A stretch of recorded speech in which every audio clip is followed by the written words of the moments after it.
Joe Biden enters the race, and Columbus suddenly really loves hockey.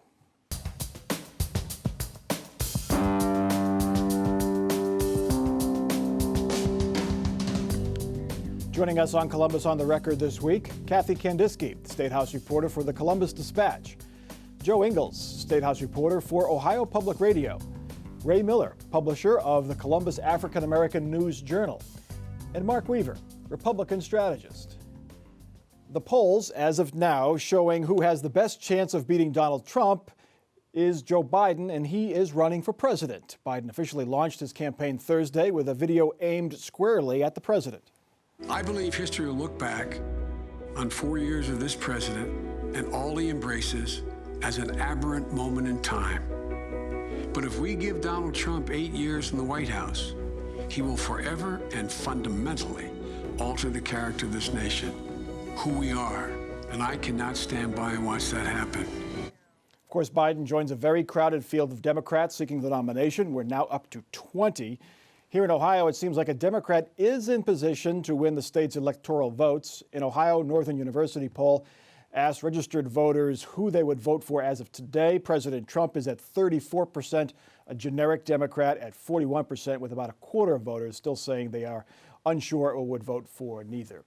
Ray Miller, among Democrats, would Joe Biden be the choice among Ohio primary voters? I think he would. And I was pleased to see that he has hired Greg Schultz to be the state campaign manager for his campaign. He has Joe Ohio Biden, ties. yes, Joe Biden has run for president 3 times, has been vice president for 2 terms, was in the United States Senate for 30-some odd years. He's a well-known person. I think the key there is going to be balance. He knows where to go in terms of electoral votes and so forth. I mean, how critically important that is. That is the most important thing, really, to focus in on the Electoral College and getting to 270. So balance is going to be the key. And by balance, I mean, who do you select as your vice presidential candidate? And I think that's going to be Kamala Harris out of California. You know, the Democratic Party of 2019 really can't afford to nominate Joe Biden because they are so paralyzed by this identity politics. And so an elderly white male who is qualified, there's no doubt he's a qualified person, simply will not appease the far left of this party who wants to see somebody who's African American, a woman or something like this.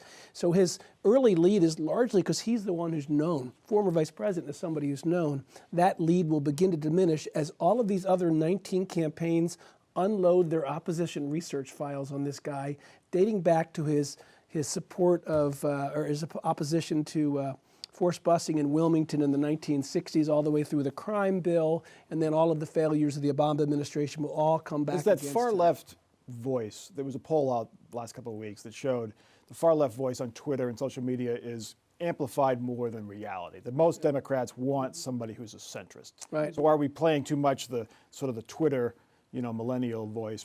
The question is who votes, right? So if you polled all Democrats, you'd get a much more moderate choice than if you polled those who show up for primaries.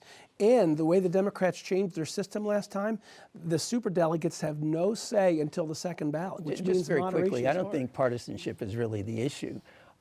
You've got a 70-plus-year-old governor, 72-year-old governor in Mike DeWine. You have the president of the United States, who's well into his 70s as well.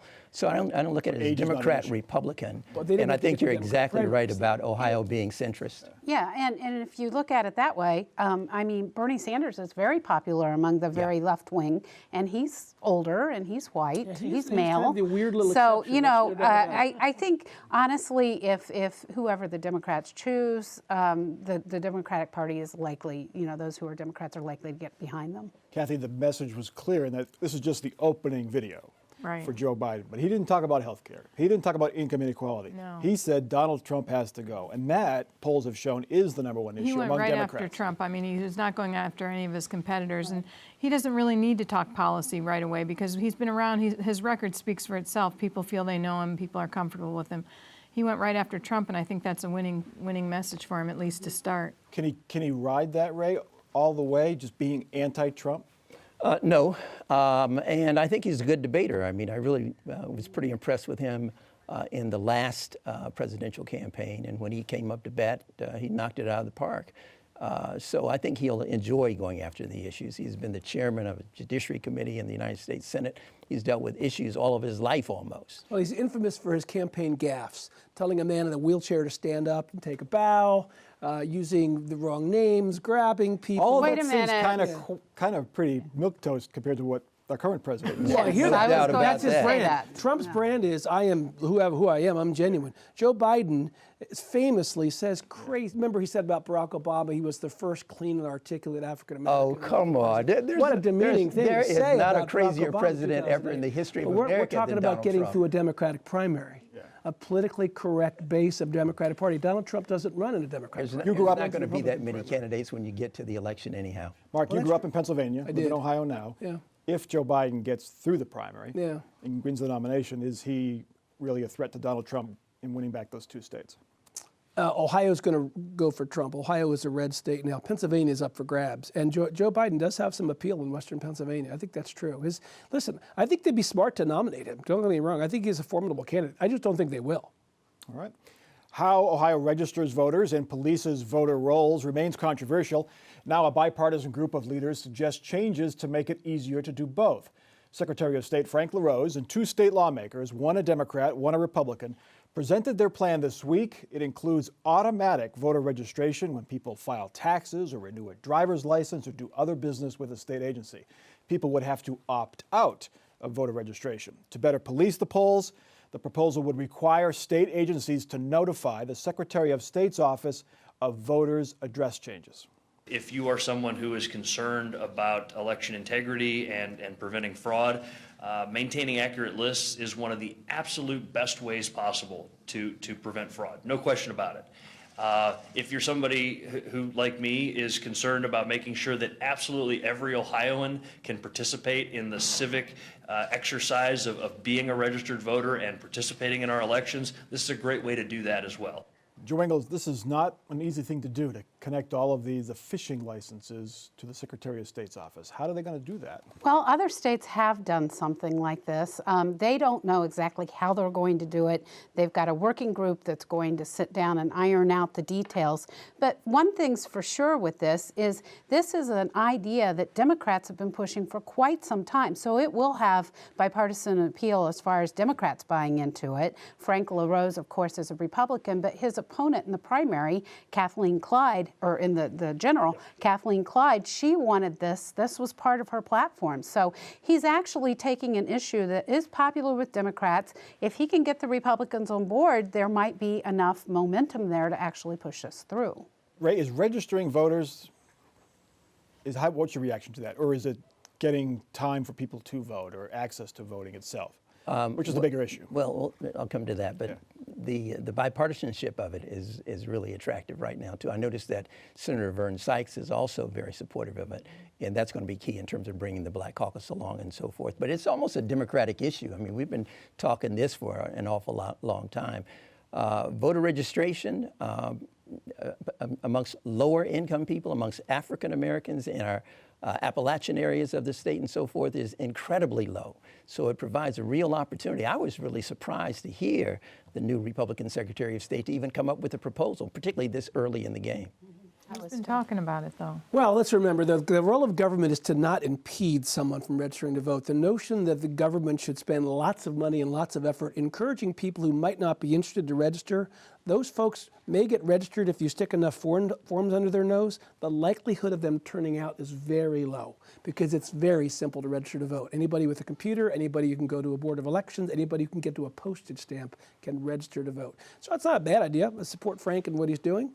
But I think the notion that government needs to spend a lot of money trying to convince people who are unlikely to vote to register seems a waste of money to me. I believe that I've looked at studies over the years that shows that the first time registrants will vote in that first election, and then it becomes all of the other systems, the education system and others, to encourage people to stay into the political system and to continue to register to vote. It's the I'm sorry, turnout. not continue to register, but to To continue the to vote. vote. Yeah, the parties that register them often will seek to turn them out. We saw that in 2008 and 2012 with President Barack Obama's efforts. That's tailed off since then. Kathy, any concerns about kind of big brother-ish You know, having when you go for your fishing license and you've moved, then all of a Right. sudden it goes up the food chain to the Secretary of State's office and wherever else. Well, as far as the registration goes, you can opt out.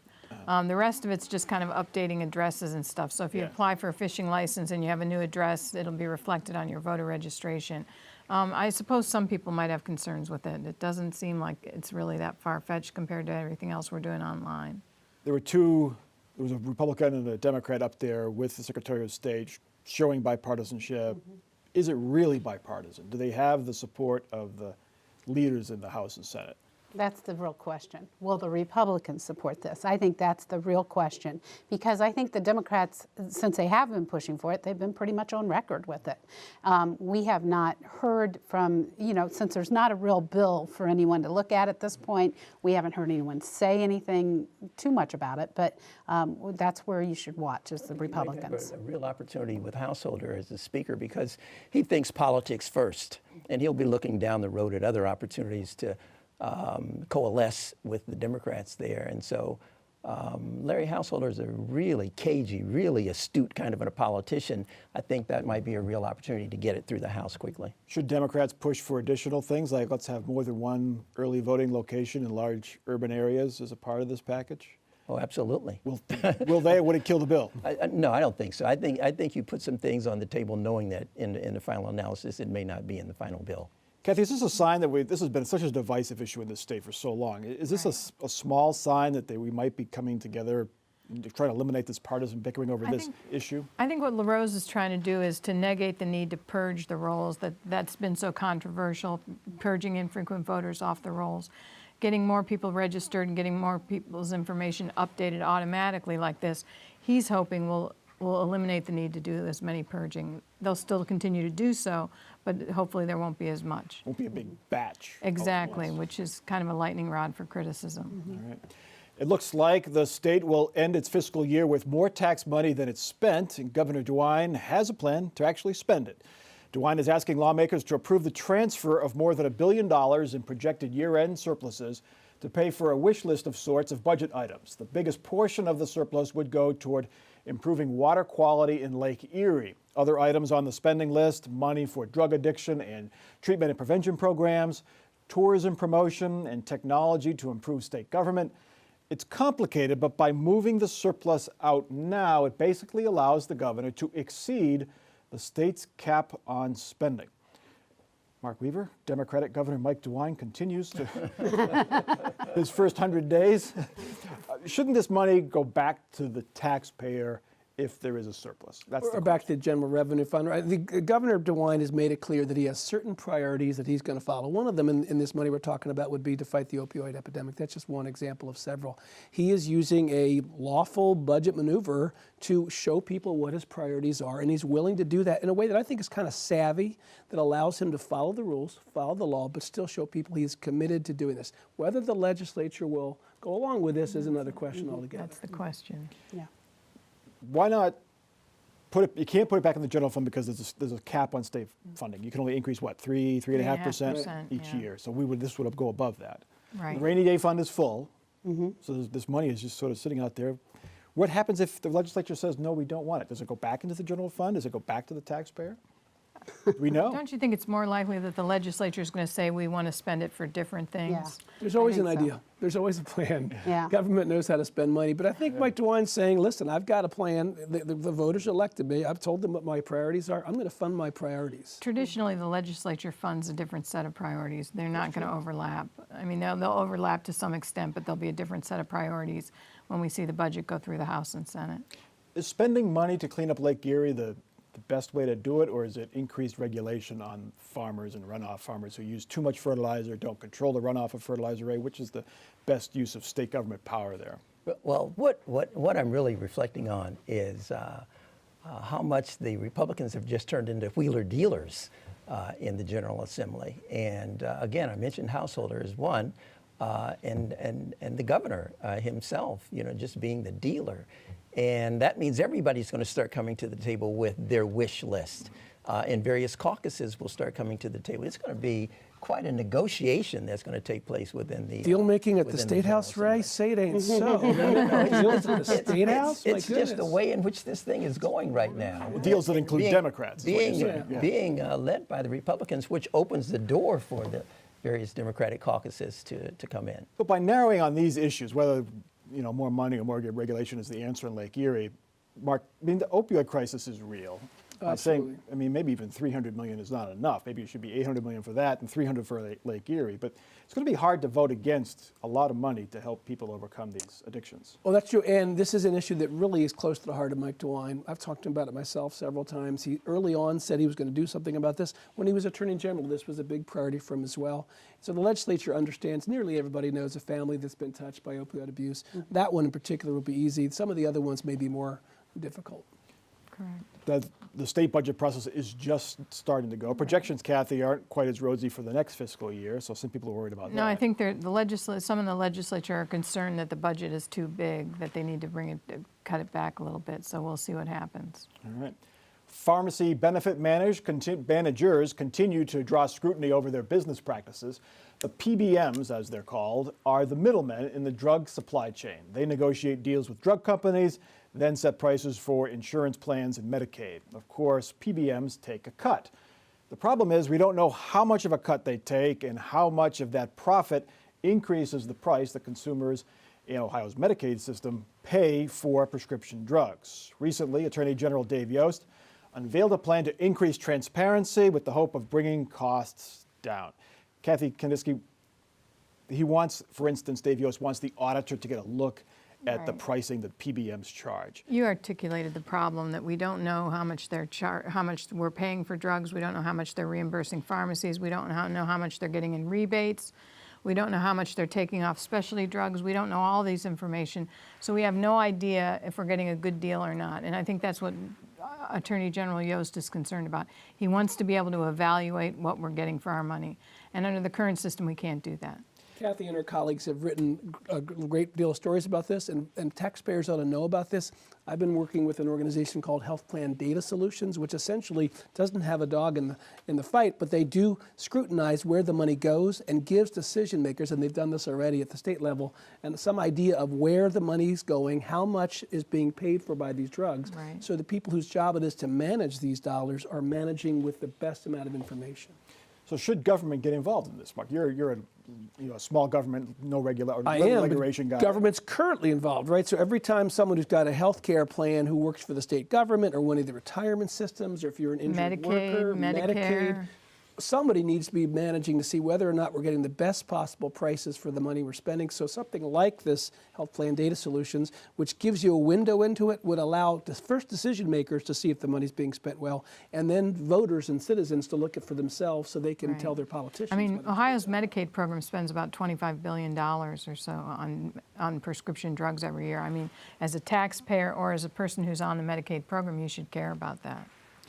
Will it lower drug cost rate, do you think, but more transparency? Supply chains, every link in the supply chain increases cost because every link wants to make their little piece of money. It should, but you're going up against major multi-billion-dollar corporations. The more information that gets down to the regular voter, to the citizens, the more balance we can have at the top in dollar savings. Is the legislature ready to crack down on these folks? Well, right now there's a couple things going on. There's one bill which would eliminate gag rules, which would allow pharmacists to tell their customers when there's a cheaper alternative, which is a step in the right direction. But that's kind of just low-hanging fruit. I mean, there's all kinds of issues with the way contracts are drawn, with how rebate money is distributed, and transparency issues that are bigger issues. And frankly, a lot of other states are a lot further along in this than Ohio is. Congress is looking at this too. They had the hearings on PBMs recently. Yeah, this is a national issue. I think Ohio is really kind of at the forefront of this, and some of the coverage the Dispatch has done has exposed this. Look for this to become an issue in many different states. And although it's fine to have people make money, that's why they're in the business, transparency on who's making it, whether there's conflicts of interest, and whether the state is getting a good deal can only help. All right, the Dispatch series is called Side Effects, correct? Correct. It's a great website to learn. It's a complicated issue, but it's critically important to know what's going on. Side Effects is the Dispatch reporting project. Check it out online. All right, topic 5, Detroit and its Red Wings claim the title of Hockeytown, USA. One problem this year, they are not playing hockey in Hockeytown right now. Columbus is still playing hockey thanks to the Blue Jackets' first ever playoff series win. A stunning sweep of the heavily favored Tampa Bay Lightning. The series turned smoldering support for the Jackets into a full-fledged inferno. Jackets TV ratings soared, ticket prices shot up, t-shirts, hats flew off store shelves. The excitement continues, even though the Jackets lost Game 1 of its new series with the Boston Bruins. Mark Weaver, you are a longtime, pioneering Blue Jackets fan. Yes, yes. It's pretty fun. It is. I was a day one, season 1 ticket holder, and I welcome all the newcomers. Come on in. It's a lot of fun. Blue Jackets are playing great hockey, and they are really doing a lot for this town. We know they've done a lot for the Arena District. You just need to walk around down there to see what the Blue Jackets have done for that. But the spirit of this town to have such a great team, no matter whether they make it another round or not, which I think they will, this has been a great burst of energy for Columbus to see them make it through this first round. Where are we in our maturation process as a hockey town, Kathy, would you say? I think, well, I have a son who played hockey. Actually, my son was born just a few months before the Blue Jackets came to town, so he grew up with the Blue Jackets. And you see rinks everywhere. You see the children's hockey youth program is just exploding. I think the Blue Jackets have contributed to all of that. You know, the Buckeyes spoil us, right? They win every year, and we're disappointed if they don't win at all. So they're not really underdogs. But this is really the first time that we're underdogs. Columbus is an underdog, and they've kind of embraced that. Are you role. really asking me about hockey? Yes, I am. Ask me about the underdog role. I'm not even going to go there. All right. But I am excited about the Blue Jackets. Don't know the first thing about the game. I don't know how you score. I don't know how you really Put the puck in the net. It's really very simple. See the ball, hit the ball. Yeah, I know the end result, but getting there. Here's something that you will appreciate, Ray, is some of these big players who come here from other cities or from other countries, when they come to play for the Blue Jackets, many of them make their home here. Rick Nash, Jody Shelley, maybe Matt Duchene, guys who could play anywhere in the world are finding Central Ohio to be a wonderful place to be, like all of us have. I chose to come here from D.C., and I love it. And so it's fun sports-wise, but for those of us who believe in Central Ohio, a lot of them come here and want to stay here because of the great things happening. It's a here. costly game. It's a very costly game. Oh, it is. It's true. You got to pay to skate and be on the ice and all that kind of thing. So to be more inclusive, maybe we can get the Blue Jackets out into the central cities and so forth. And, young people will Great pick up idea. any sport, very quickly. Great But they've idea. got to be introduced to it, and they've got to know the fundamentals, and they've got to be able to afford to be out there. Yeah, it's playing. tough to Yeah. play hockey, as you well know. very It costly. costs time and equipment. And Joe, Smelly. one thing about playoff hockey is it's pure profit for the teams. Every game they have now is sort of goes right to their bottom line. Might it make the Blue Jackets more willing to perhaps pay a little bit of rent for Nationwide Arena? Oh, I don't know about that. I don't know about their bottom line and how much it takes, but I probably know less about hockey than Ray does. I But doubt it. the thing about Ohio, we were talking Columbus, Ohio here, and Columbus, Ohio, OSU football is king. So, it will always be king. And, right now, everyone's jumping on the bandwagon because hockey's there and it's hot and all of that. But if we're talking staying power, who knows if it will have the staying power that Well, the Blue it has Jackets right have a loyal fan base, I believe. Yeah, they don't sell out every night. But remember, Pittsburgh had empty arenas for years. When they started to win, they started selling out. It changed that area around their arena. We're starting to see that. It's going to be a much bigger year next year, no matter how far we go into the playoffs.